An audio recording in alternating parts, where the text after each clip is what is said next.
नमस्कार विद्यार्थी मित्रांनो, स्मार्ट अकॅडमी या एज्युकेशनल यूट्यूब चॅनलवर तुमचं मनापासून स्वागत आहे.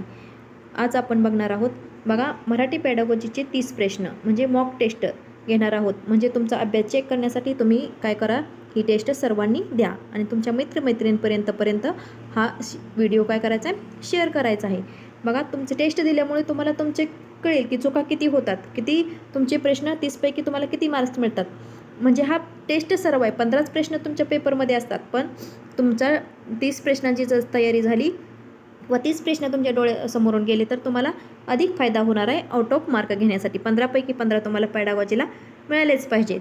बघा त्यामुळं जास्त सराव होणार आहे. काय करायचं आहे, व्हिडिओ शेवटपर्यंत बघायचा आहे आणि तुम्ही काय करायचं, शेवटी कमेंटमध्ये तुम्हाला किती मार्क्स मिळाले हे तुम्ही काय करायचं, कमेंट करून सांगायचं आहे. म्हणजे तुमची पुढची स्ट्रॅटेजी काय असायला पाहिजे हे तुम्हाला मी सांगेन. चला तर आपण सुरू करूया आजच्या व्हिडिओला. बघा वेळ न घालवता आपण फास्ट क्वेश्चन घेणार आहोत, त्यामुळं अजिबात स्किप न करता हा व्हिडिओ बघा आणि शेवटी सगळ्यांनी कमेंट करायचं आहे की तुम्हाला किती मार्क्स मिळाले. चला आपण सुरुवात करूया. आपला पहिल्या प्रश्नाला सुरुवात करूया. चला बघा आपण पहिला प्रश्न बघूया. बघा पहिला प्रश्न काय, विद्यार्थ्यांनी जेव्हा त्यांची शब्दलेखन आणि विरामचिन्हे वापरण्याची क्षमता वाढवण्यासाठी विद्यार्थ्यांना शिकवले जाते तेव्हा काय होते बघा, त्यांची आकलन क्षमता वाढते, त्यांची अचूकता वाढते, त्यांची अस्खलितता सुधारते, त्यांची सर्जनशीलता समृद्ध होते. बघा तुम्ही उत्तर देण्याचा प्रयत्न करायचा आहे. 3 सेकंदाचा पॉज घेणार आहे मी आणि तुम्ही उत्तर कन्फर्म करायचं आहे. चला तर या प्रश्नाचं योग्य उत्तर आहे ऑप्शन क्रमांक 2, त्यांची अचूकता वाढते. बघा शब्दलेखन आणि विरामचिन्ह म्हणजे त्यांची अचूकता वाढणार आहे ना. चला दुसरा प्रश्न बघूया. जास्त एक्सप्लेनेशन मी करत बसणार आहे. बघा मॉक टेस्ट आहे, फास्ट आपण प्रश्न घेणार आहोत. भाषेच्या वर्गात वाक्यरचनेचा सराव म्हणजे, भाषेच्या वर्गात वाक्यरचनेचा सराव म्हणजे काय बघा, ऑप्शन आहेत. विद्यार्थी वैयक्तिकरित्या अभ्यास करतात व नेमके उत्तर शोधतात. शिक्षकांच्या मदतीने विविध माध्यमांचा आधार घेऊन सिद्धांत मांडतात. सभोवतालच्या जगातील अनुभवांवर आधारित भाषिक उपक्रम करतात. विद्यार्थी स्वतः शिक्षण साहित्य तयार करून अनुभवातून ज्ञान मिळवतात. तरी काय, भाषेच्या वर्गात वाक्यरचनेचा सराव म्हणजे काय, या प्रश्नाचं योग्य उत्तर आहे ऑप्शन क्रमांक 2, सभोवतालच्या जगातील अनुभवांवर आधारित भाषिक उपक्रम करतात. बघा अनुभव काय खूप महत्त्वाचा आहे, त्यामुळं वाक्यरचनेचा सराव करायचा. त्यामुळे जगात जे अनुभव आधारित भाषिक उपक्रम ते तयार करतात. त्यामुळे ऑप्शन क्रमांक 3 या प्रश्नाचं योग्य उत्तर आहे. भारताच्या प्रादेशिक भाषांच्या विकासासंबंधी पुढीलपैकी कोणते विधान बरोबर नाही. निगेटिव्ह ऑप्शन चूज करायचा तुम्हाला. ऑप्शन आहेत, लोकांना ही गोष्ट अपरिहार्य असणे, पर्यायी सोपी असणे, हा मुद्दा न समजणे, भाषांमध्ये अडचणी. प्रादेशिक भाषांच्या विकासासंबंधी, तर या प्रश्नाचं योग्य उत्तर आहे. बघा तुमचं उत्तर आले असेल तर या प्रश्नाचं योग्य उत्तर आहे हा मुद्दा न समजणे. चला चौथा प्रश्न बघूया आपण. भाषा आकलन म्हणजेच लँग्वेज ॲक्विजिशन म्हणजे काय विचारले. फक्त आवश्यक शब्दांचा वापर करणे, मुलांना मातृभाषा नीट येण्यासाठी योग्य वातावरण निर्माण करणे, व्याकरणाच्या नियमांसाठी विशिष्ट पद्धती स्वीकारणे, मानवी मेंदूच्या जन्मजात क्षमतेमुळे भाषा शिकण्याची प्रक्रिया. काही भाषा आकलन म्हणजेच काय असतं, तर तुमचं उत्तर आले. बघा ह्या प्रश्नाचं योग्य उत्तर आहे ऑप्शन क्रमांक 4, मानवी मेंदूच्या जन्मजात क्षमतेमुळे भाषा शिकण्याची प्रक्रिया. त्यामुळे काय, भाषा आकलन म्हणजे काय, मानवी मेंदूच्या जन्मजात क्षमतेमुळे भाषा शिकण्याची प्रक्रिया. या प्रश्नाचं योग्य उत्तर आहे ऑप्शन क्रमांक 4. चला तर आपण पुढचा प्रश्न बघूया. 5वा प्रश्न आहे बघा, एक भाषा शिक्षक लेखन कौशल्य कोणत्या प्रकारे शिकवू शकतो. बघा लेखन कौशल्य शिकवायचे कोणता प्रकार योग्य आहे असं त्यांनी विचारलेलं आहे. बघा हृदलेखन, मुलांना स्पष्ट लिहायला सांगून बुद्धिचालना देणाऱ्या युक्त्या वापरून स्वतःच्या शब्दात लिहायला सांगून, मुलांना लहान लेखपाठ करून लिहायला सांगून. बघा तुम्हाला कुठला पॉझिटिव्ह ऑप्शन वाटतोय बघायचा आहे. तुमचं उत्तर आलं असेल तर चला बघा सांगते मी उत्तर. ह्या प्रश्नाचं योग्य उत्तर आहे ऑप्शन क्रमांक 3, बुद्धीला चालना देणाऱ्या युक्त्या वापरून स्वतःच्या शब्दात लिहायला. बघा स्वतःच्या शब्दात लिहायला सांगितले, त्यामुळे हा प्रश्न ऑप्शन 3 एकदम करेक्ट उत्तर आहे. चला 6वा प्रश्न आपण बघूया. अस्खलित भाषा क्षमता कोणत्या प्रकारे वाढ करता येते. अस्खलित भाषा क्षमता कोणत्या प्रकारे त्यामध्ये वाढ करता येते सांगितलेलं आहे. विद्यार्थ्याची संवाद साधून, न समजल्यास पुन्हा अभ्यास करून, चुका दाखवून त्वरित सुधारणा करायची आणि संवादासाठी योग्य संधी उपलब्ध करून द्यायची. तर या प्रश्नाचं काय उत्तर आहे? तुमचं उत्तर आलं असेल ऑप्शन क्रमांक 4 ह्या प्रश्नाचं योग्य उत्तर आहे बघा. संधी उपलब्ध करून देणे. संधी हा शब्द खूप पॉझिटिव्ह आहे, त्यामुळं काय ऑप्शन क्रमांक 4 या प्रश्नाचं योग्य उत्तर आहे बघा. बघा 7वा प्रश्न काय आहे? भाषा शिकवणे फास्ट घ्यायचे, कारण तुमची प्रॅक्टिस फास्ट व्हायला पाहिजे, कारण तिथे सोडवण्यासाठी तुमची वेळ नसतो एवढा, त्यामुळे फास्ट जे सोपे विषय ते तुम्ही काय करायचे फास्ट, दुसऱ्या सब्जेक्टला वेळ देण्यासाठी तुम्ही फास्ट क्वेश्चन वाचण्याची तयारी ठेवा. भाषा शिकवण्यासाठी तयार केलेल्या आदर्श पाठाची सुरुवात डॅश डॅश याने होते. उद्दिष्टांची यादी तयार करणे. भाषा शिकवायची, त्याचा आदर्श पाठ घ्यायचा असेल तर त्याची कुठल्या क्रमाने पाठाची सुरुवात कशी करायची, गोष्ट सांगणे, मग कृती करायला सांगणे, पाठाचा संदर्भ सांगणे, फळ्यावर लिहिणे. तर 7व्या प्रश्नाचं काय उत्तर आहे सांगा. तुम्ही 7व्या उत्तराचं योग्य उत्तर आहे ऑप्शन क्रमांक 3 पाठाचा संदर्भ सांगायचा. पहिल्यांदा काय करायचं आहे? पाठाचा संदर्भ सांगायचा. चला 8वा प्रश्न बघा. उपचारात्मक शिक्षण म्हणजे उपचारात्मक शिक्षण रिमेडियल टीचिंग कशाला म्हणायचं, काय कार्य आहे त्याचं विचारले. आदेशात्मक, प्रशिक्षण संबंधी, नकारात्मक आणि सुधारात्मक. तर काय ह्या प्रश्नाचं उत्तर आहे? उपचारात्मक आहे. उपचारात रिमेडियल टीचिंग द्यायचं म्हणजे आपण त्यात काय करतो तर सुधारणा करतो ना. ऑप्शन क्रमांक 4 या प्रश्नाचं योग्य उत्तर आहे बघा. 9वा प्रश्न बघा काय आहे? भाषिक कौशल्य पुढीलपैकी कोणत्या पद्धतीने शिकवली गेली पाहिजे. भाषिक कौशल्य शिकवायचे आणि कोणती पद्धत योग्य आहे त्यांनी विचारलेलं आहे. स्पष्ट विवेचन देऊन, स्वतंत्रपणे, एकत्रितपणे आणि अनुकरण करून. तर काय आहे? भाषिक कौशल्य कशी शिकवायचे तर ऑप्शन क्रमांक 3 ह्या प्रश्नाचं योग्य उत्तर आहे बघा. तुमचं उत्तर काय आलेलं आहे? ऑप्शन क्रमांक 3 करेक्ट उत्तर आहे याचे. चला पुढचा प्रश्न आपण बघूया. 10वा प्रश्न बघा. भाषेचे आत्मसात न झाल्यास पुढीलपैकी कोणती उपाययोजना परिणामकारक ठरेल. भाषा आत्मसात न झाल्यास पुढीलपैकी कोणती उपाययोजना परिणामकारक ठरेल बघा. वर्गात मोठ्याने वाचन, एकतर्फी बोलणे, चुका टाळण्यावर भर देणे, भाषा तज्ज्ञांच्या मदतीने उपक्रम करणे. भाषा आत्मसात नाही झाली तर काय तुम्ही उपाययोजना करणार असं विचारलंय बघा. तुमचं उत्तर आलं का सांगा. 10व्या प्रश्नाचं काय करायचं? 10व्या प्रश्नाचं योग्य उत्तर आहे भाषा तज्ज्ञांच्या मदतीने उपक्रम करणे, म्हणजे भाषा तज्ज्ञांचा मदत घेऊन त्यावर आधारित उपक्रम राबवणे. चला 11वा प्रश्न आहे आपला. प्रश्नपत्रिका तयार केल्यानंतर शिक्षक मूल्यमापनाच्या दृष्टीने कोणता घटक पुनरावलोकन करतो. मग ऑप्शन आहेत विषय वस्तूचा व्याप, प्रश्नांचे प्रकार, विश्वसनीयता आणि वैधता. तर काय या प्रश्नाचं योग्य उत्तर आहे बघा.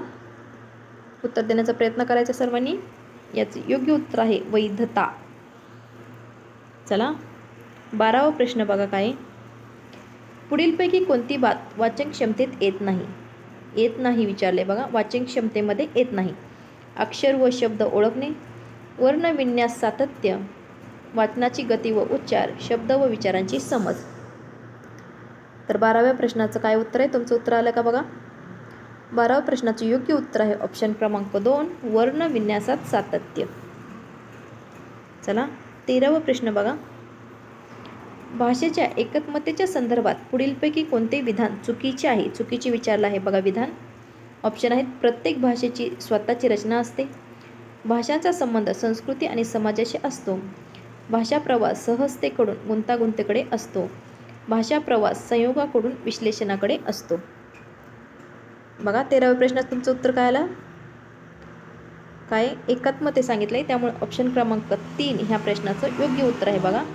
भाषा प्रवास सहजतेकडून गुंतागुंतीकडे असतो.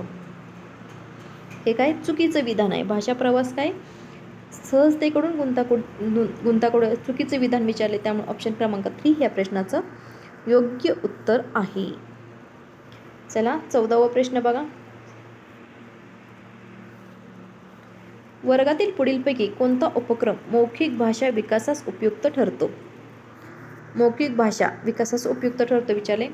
ऑप्शन आहेत पुस्तकातील गोष्ट शिक्षकाने सामूहिकपणे वाचणे, शब्दांचे योग्य उच्चार सामूहिकपणे म्हणणे, कविता पाठ करणे व एकट्याने म्हणणे, आवडलेल्या कथांतील पात्रांचा अभिनय करणे.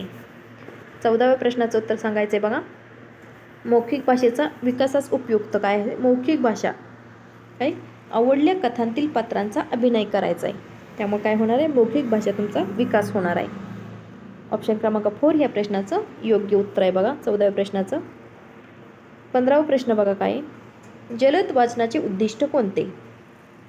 आवड निर्माण करणे, विशिष्ट माहिती मिळवणे, विस्तृत वाचन, सर्व माहिती मिळवणे.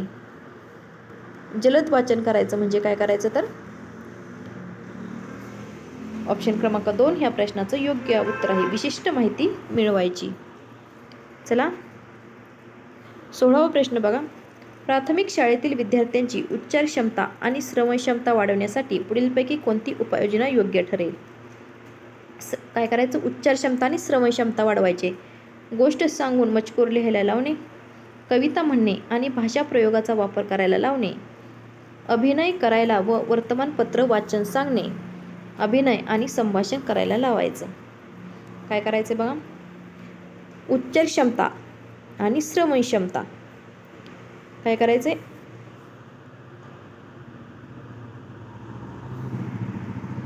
तर या प्रश्नाचं योग्य उत्तर आहे ऑप्शन क्रमांक 4 अभिनय आणि संभाषण करायला लावणे.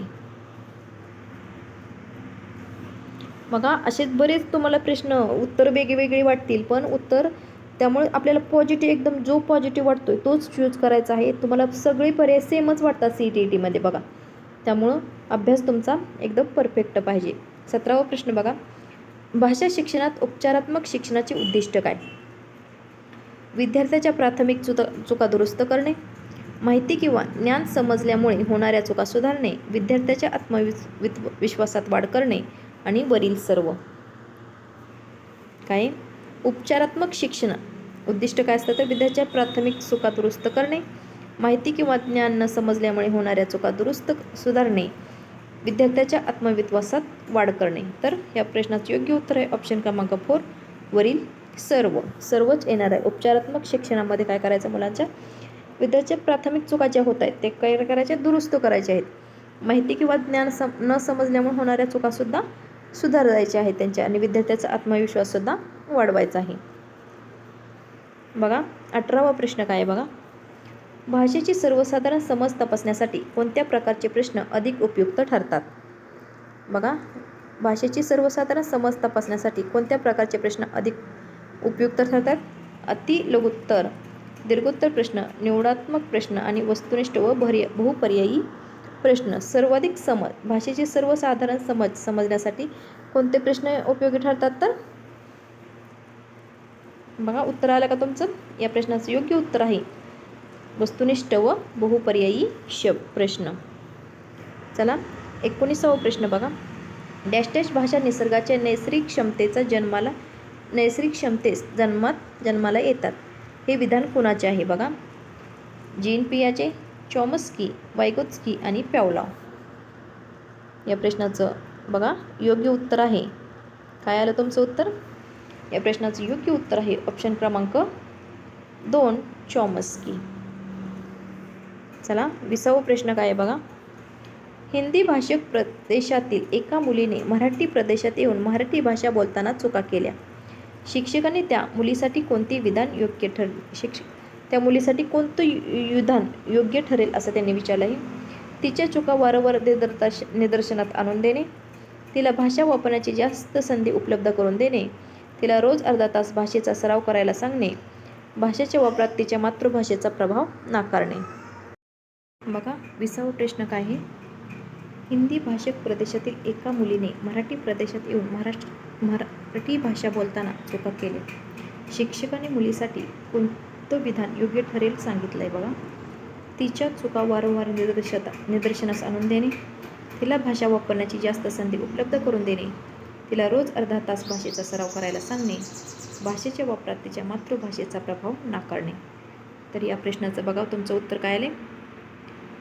या प्रश्नाचं योग्य उत्तर आहे बघा ऑप्शन क्रमांक 2 तिला भाषा वापरण्याची जास्त संधी उपलब्ध करून द्यायची. काय करायचं? जास्त संधी उपलब्ध करून देणे हे पॉझिटिव्ह सेंटेन्स आहे. बघा 21वा प्रश्न बघा. पुढीलपैकी कोणती बाब साध्य करण्यासाठी भाषा शिकणे गरजेचे नाही? जीवनातील विविध घटक समजून घेण्यासाठी, भाषा आत्मसात करण्यासाठी, अंतर्मनाचा आवाज ऐकण्यासाठी, जीवनाच्या विविध गरजा पूर्ण करण्यासाठी. तर काय या प्रश्नाचं योग्य उत्तर आहे, तुमचं काय आलं उत्तर? नाही विचारलं आहे बघा. निगेटिव्ह ऑप्शन चूज करायचा आहे. तर अंतर्मनाचा आवाज ऐकण्यासाठी भाषेची गरज लागत नाही. चला 22वा प्रश्न बघा. भाषेच्या संदर्भात निबंधात्मक चाचणीचा पुढीलपैकी कोणता फायदा संभवतो? मुलाला स्वतःचे विचार योग्यरित्या लिहिता येतात की नाही हे तपासता येते. विद्यार्थ्यांना परीक्षेसाठी मोजके प्रश्न तयार करता येतात. मोजके प्रश्न सोडवल्यामुळे शिक्षणाचा वेळ वाचतो. संपूर्ण अभ्यासक्रमाचा व्याप घेता येतो. तर या प्रश्नाचं योग्य उत्तर आहे बघा, तुमचं उत्तर आलंच असेल. या प्रश्नाचं योग्य उत्तर आहे ऑप्शन क्रमांक ए. चला पुढचा प्रश्न आहे बघा 23वा. विशिष्ट क्षमता असलेल्या मुलांच्या लेखन कौशल्याच्या सरावासाठी पुढीलपैकी कोणती गोष्ट आवश्यक असते? विचारांची अस्खलितता, प्रतिकात्मक भाषेचा वापर, योग्य शब्दसंग्रहाचा वापर, सुंदर अक्षरे. तर काय या प्रश्नाचं उत्तर बघा. विशिष्ट क्षमता असलेल्या मुलांच्या लेखन कौशल्याच्या सरावासाठी कोणती गोष्ट आवश्यक आहे विचारले त्यांनी. तर काय या प्रश्नाचं उत्तर आलं असेल तुमचं बघा. या प्रश्नाचं योग्य उत्तर आहे ऑप्शन क्रमांक 3, योग्य शब्दसंग्रहाचा वापर. विशिष्ट क्षमता असलेली जी मुलं असतात त्यांच्यासाठी काय करायचं, लेखन कौशल्य सरावासाठी काय करायचं, तर योग्य शब्दसंग्रहाचा वापर करायचा आहे बघा. 24वा प्रश्न बघा. भाषेच्या सतत आणि व्यापक मूल्यमापनासाठी पुढीलपैकी कोणत्या गोष्टीवर भर दिला गेला पाहिजे? योग्य शब्दसंग्रह, प्रकल्प कार्य, योग्य उच्चार, वेगवेगळ्या संदर्भात भाषेचा वापर करण्याची क्षमता. काय या प्रश्नाचं उत्तर आहे बघा. तुमचं आलं असेल उत्तर तर चला आपण उत्तर बघूया. या प्रश्नाचं योग्य उत्तर आहे ऑप्शन क्रमांक 4, वेगवेगळ्या संदर्भात भाषेचा वापर करण्याची क्षमता. जर व्हिडिओ आवडत असेल तर सर्वांनी लाईक करून घ्यायचे बघा. आणि शेवटी सगळ्यांनी काय करायचे, कमेंट करायचे बघा. सगळ्यांनी सांगायचे तुम्हाला मार्क्स 30 पैकी किती मार्क्स मिळाले बघा. 25वा प्रश्न बघा. बहुभाषिकता म्हणजे भाषा शिक्षणात अडथळा, भाषा संपादनासाठी धोकादायक, भाषा शिक्षणाचे एक महत्त्वाचे साधन आणि भाषा शिक्षणात अडथळा निर्माण करते. बहुभाषिकता म्हणजे काय सांगितलंय बघा. काय उत्तर आलं तुमचं?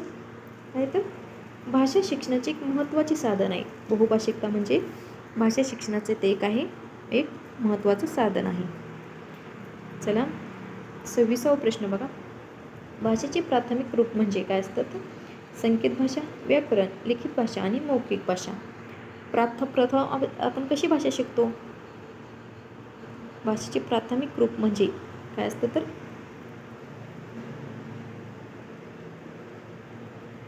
काय तर तुमच्या प्रश्नाचं उत्तर आलं का? तर मौखिक भाषा. ऑप्शन क्रमांक 4 ह्या प्रश्नाचं योग्य उत्तर आहे बघा. 27वा प्रश्न बघा काय. प्राथमिक पातळीच्या शिक्षणात कविता आणि कथा यांच्यातील कोणती बाब मुलांसाठी अधिक महत्त्वाची ठरते? प्राथमिक स्तरावर काय विचारले, शिक्षणात कविता आणि कथा यांच्यातील कोणती बाब?